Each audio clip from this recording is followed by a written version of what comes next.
Great. Almost forgot to unmute, of course. Let me just share my screen really quick.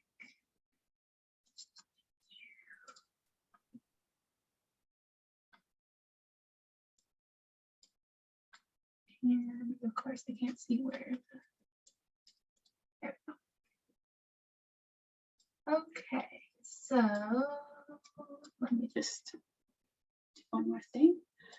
Okay, so welcome to my presentation. Hi, I'm Alaina Bensching. Like Jasmine said, thanks for the introduction, Jasmine.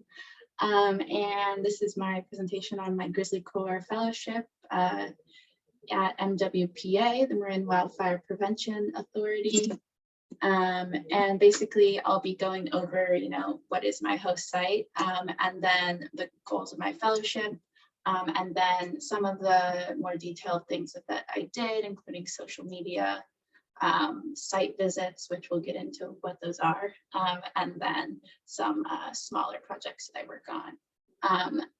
Everything that I kind of put together in this presentation is a little bit oriented towards, design products that I made, because that was a lot of what I did for the MWPA. Plus, it's also nice to have things to look at on a presentation.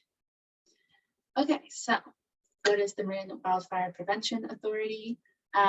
In essence, it is a JPA, a Joint Powers Authority, made up of 17 member agencies that signed a Joint Powers Agreement. It was created by a parcel tax in Marin, voted on by the voters, that passed at about 71% in March of 2020.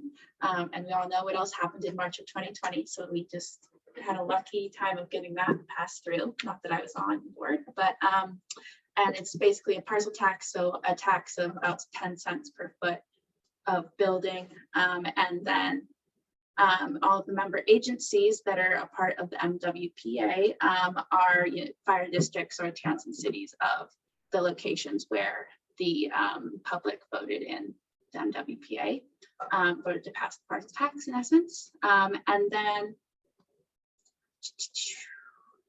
and so the image shows basically our member agencies, but also a bunch of our partner agencies who are also very central to what we do as well. And then what do we, the big question. So the MWPA, first of all, we have 5 goals. The first goal is vegetation management. So vegetation management to reduce risk of wildfire and to reduce the intensity. So basically creating, shaded fuel breaks. So that means, hand trimming, hand crews, but it also can be any type of treatment like goat grazing, or reforestation in some cases. We have a project where we did eucalyptus removal, and then replanting with natives. Our second goal is okay, well, it's not appearing on the top, but it's alert detection and evacuation.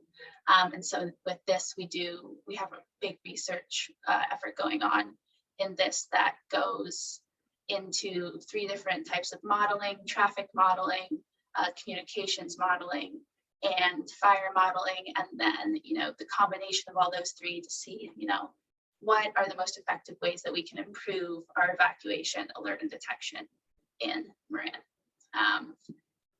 And then third is going to be grants. So our former GrizzlyCorps fellow from last year, Maria, actually runs the grants program at MWPA. Shout out to Maria.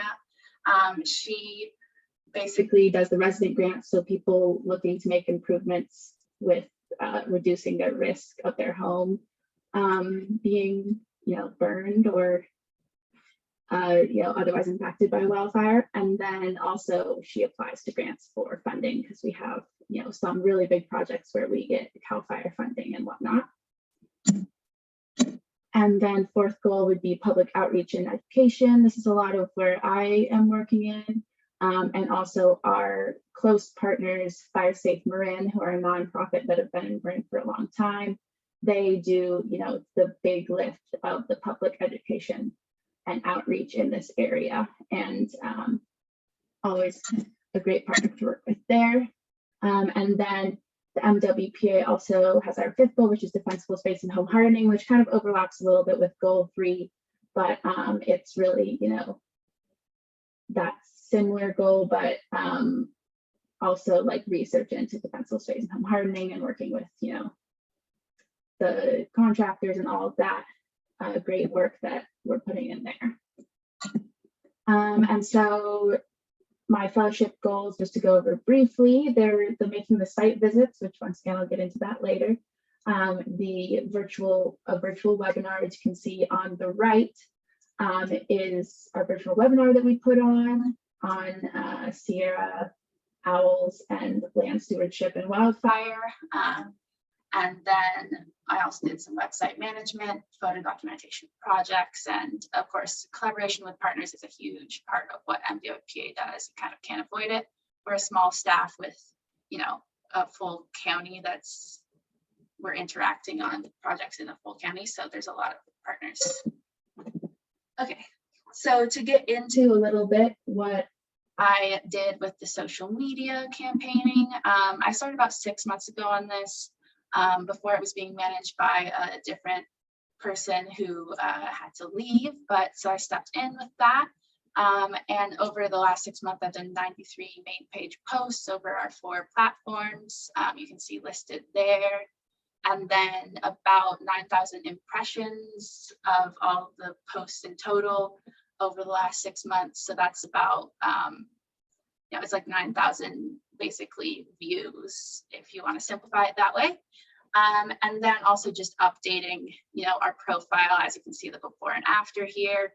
The before is a bit like significantly before I started, but it's about, you know, it's only before I had. And so updating those highlight covers and whatnot, and creating, you know, highlights that were directly linked to each of our goals. Because the goals are a huge part of what we do and how we, you know, publicize what MWPA's work is about. And then also creating a link tree, because it's really hard to get people to find links. There's a million links. And so with Instagram, you can't really create a link in each post, but you can always have them go to your bio, and anytime anyone, you know, goes onto your profile, they'll probably click the link to see what kind of links you are wanting them to look at. Here's some of the like well received posts. There's the shaded fuel break on the right. So this was an image that Andrea took, but we kind of made it into what is a shaded fuel break, because that is, you know, a big question from all the residents. And in essence, it's a manicured in a way section that reduces the, you know, like the speed of fire if it were to hit it, or, you know, intensity, and it's going to be around areas where there are homes. That's a very simplified version, but and then the middle is another post that I kind of instigated this series called Transformation Tuesdays, which is, you know, a thing that was on Instagram a long time ago, but basically showing our vegetation management projects before and afters, and people seem to like those. Yeah, so those are some of the example posts. And then similarly with the social media, I instituted the use of Hootsuite, which is a social media scheduler. It's pretty, you know, standard that if you're working in the social media atmosphere that you're going to use a scheduler, because you don't want to have to manually post everything. So basically just getting us onboarded with that and figuring out the best practices in that, and then seeing, you know, that Tuesdays, Wednesdays, and Thursdays were kind of our best times to post. Generally, Tuesdays and Thursdays are better. And then some of the other best practices that I could tell from, you know, Hootsuite analytics was that max posts per week for us should be 2, and 5 per month is the max. But realistically, that's a lot. So more like 1 per week, if every week, and more like, you know, 2 to 3 a month is more what we're shooting for. And then lastly, the YouTube channel. With this, I created all of the thumbnails with I think we have almost like 200 videos on there now. So 200 fun thumbnails.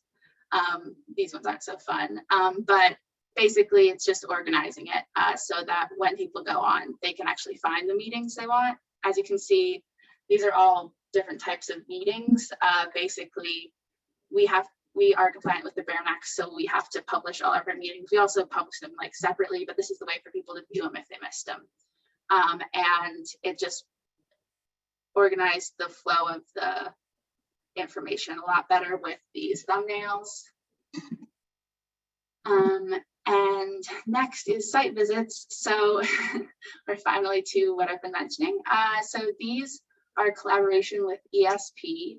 ESP stands for Ecologically Sound Practices Partnership. And Belle Cole is one of the leaders. And so working with her and Anne, my supervisor at my host site, we kind of created and organized 4 different field trips to 4 different projects of MWPA. These are intended to be, in essence, a collaboration, a chance for collaboration and talking about our projects and getting people from the environmental community onto seeing what we're doing on the ground. And so that was, one of the bigger lifts of what I was doing during my year.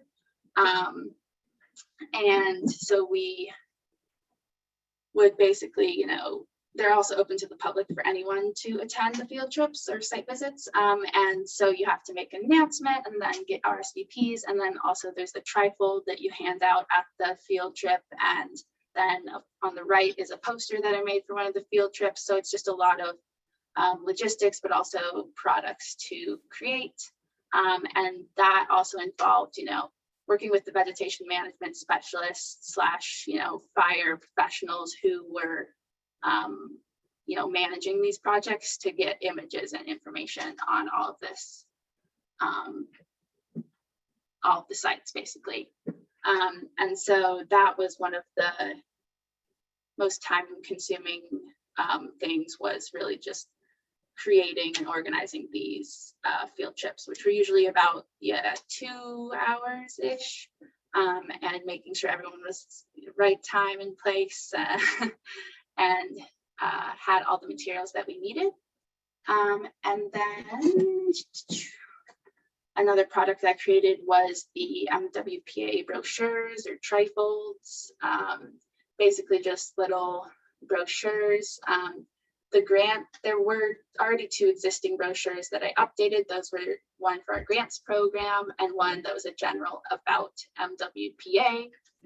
And then the one that I created was from scratch, was the Chipper Days trifold.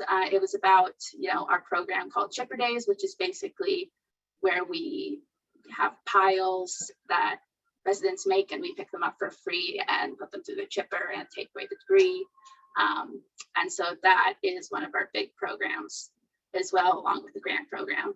And so that has a lot of information that goes with it. And a lot of times it ended up being that our, Chipper Days guy, our Chipper Days program admin, basically he ends up answering every question via email or via phone a lot. So I think, and even though it's all on the website, so I think hopefully at public outreach events and whatnot, we can hand these out, and these will be a great resource for people and for our public outreach team of Fire Safe Marin to hand out as well. And so everyone has the information right there, and they can just go and sign up real fast. Okay, one more slide. Oh, 2 more slides actually. Okay, so the MWPA website was another one of the things that I worked on a lot. There was a lot of little things like link management and project updating project pages, but there was also, writing many little article blurbs on different topics that the MWPA wanted to put out and have on our website for people to see, like when our Greater Nevada Shaded Fuel Break got approved by the board, or when you're looking for proposals for projects and whatnot. And then the science and research resources listed here. This is one of our pages, and kind of building that out. I didn't do the coding, obviously, but telling our website development person what I kind of wanted on that page, and then finding some new resources to put on there as well. Ooh, oh gosh, won't go back. Okay. Okay, now it's going back. Okay. Yeah, so that was kind of the website management side of the work that I did. And lastly, the executive officer report. This is working with Mark Brown, who is the executive officer for MWPA. And this is a product basically to give to our board members and partners and anyone who's interested in the specific work we're doing that month. Mark fills it out, but I created the template and work with editing and formatting it every month to make sure it looks right.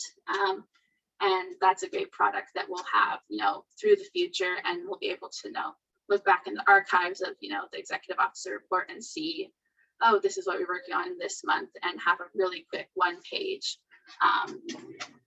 reference of what was happening at MWPA at that time. Okay, and then lastly, I just want to say thank you to GrizzlyCorps staff and fellows. I had a great time getting to know everyone, and had some great support from all the support staff at GrizzlyCorps. Well, not all, there's only 3 of them, but and then also to, of course, MWPA and my supervisors and the other staff at MWPA.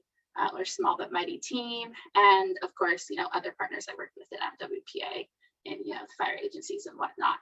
I had a great year, and thank you so much. That is my presentation.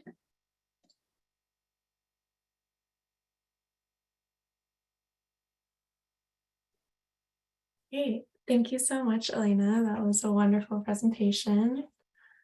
Yeah, I think we have time for 1 or 2 questions, so feel free to unmute yourselves or pop a question in the chat. You're welcome to unmute yourselves or express your thanks in the chat as well. So go ahead. It looks like we're getting some love in the chat already.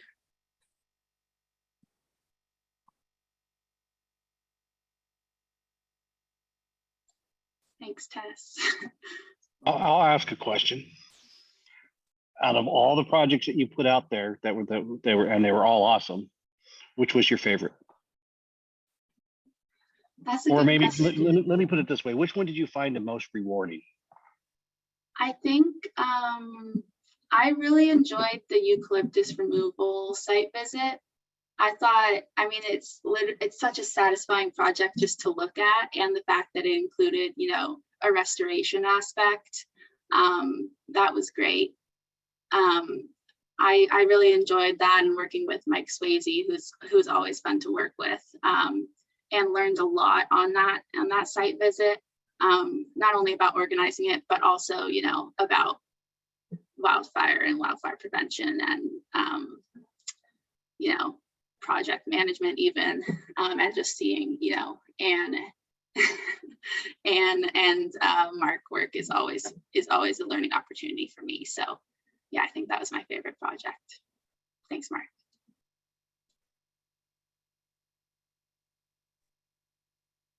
Hi, Alaina.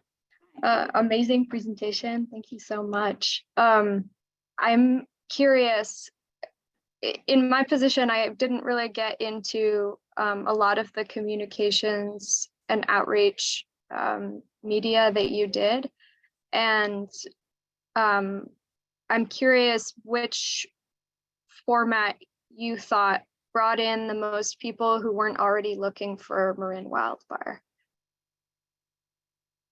That's a great question. Honestly, we got the most engagement on Facebook, which is almost is surprising and not surprising at the same time, because it's right, you're targeting, that generation that is owning homes. at least in Marin. And then you're not, it's Facebook, so it is the older generation, but it is only a page. Like we don't have like, a person profile, because that doesn't work with an organization on Facebook. But I do think that's where I got some great numbers and feedback. And like people would comment on those. And so even like some of it was like people who are like adjacent to, fire professionals who like work in environmental sphere, but some of it was just people who are wondering about the grants program. So I think Facebook is actually one of the ways that I would expand and try to manage more and do more outreach there, because I think it has the most potential, especially because it has a little more flexibility with like finding links and going on to new pages, whereas Instagram, like you're still going to be kind of in the app, even if it takes you to the browser. It's kind of weird in that way. So I think I like Facebook as where I would focus my efforts. Yeah, thanks, Jessica. Great. Well, thank you so much, Alaina. I believe we're at time. But I know you've been getting so much love and appreciation in the chat as well. So just want to shout that out. But yeah, thank you so much. I think we're going to move on to our next presentation now. So